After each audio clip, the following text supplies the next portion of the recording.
Utaki hata kidogo. Ili kusanyiko unaloliona mwenyekiti, watu wa Tunduma tumeitikia kwa sababu tu watu wa Tunduma ndio wenye uhanga na chaguzi za serikali ya nchi hii. Tunduma ni wahanga mwenyekiti, kwa sababu uchaguzi wa mwaka jana umetuua.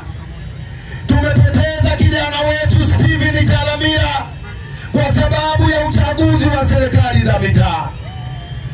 Na ndio maana kauli ya chama chetu ya no reform no election tunaiunga mkono mheshimiwa mwenyekiti kwa 100%.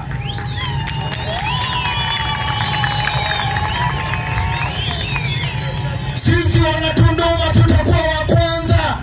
Kama hakutakuwa na mabadiliko ya katiba, tutakwamisha uchaguzi kwa hali yoyote. Hatutakubaliana. Jimbo la Tunduma mheshimiwa lina kata 15, lina mitaa 71. Eti Tunduma wameshinda mitaa 71, watu wa CCM hakuna Chadema. Inashangaza sana. Mwenyekiti, nataka nikwambie mkutano huu ni wako, lakini hii ndio Tunduma ambayo uchaguzi ukiitishwa wa huru na haki, nafasi yoyote Chadema inachukua. Hatuna upinzani kwenye jimbo la Tunduma. Na hata kama kutakuwa na mabadiliko ya katiba, tutakapokuwa tukuja kwenye uchaguzi mkuu kwa ngazi ya madiwani na wabunge, mwenyekiti, tumejipanga vizuri.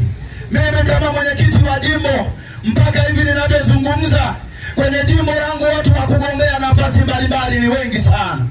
Na hasa kwenye nafasi ya ubunge tunao watu karibu 10 wa jinsia zote, wanawake na wanaume. Kwa tumejipanga, tuko vizuri. Tunachounga mkono ni kwamba no reform no election.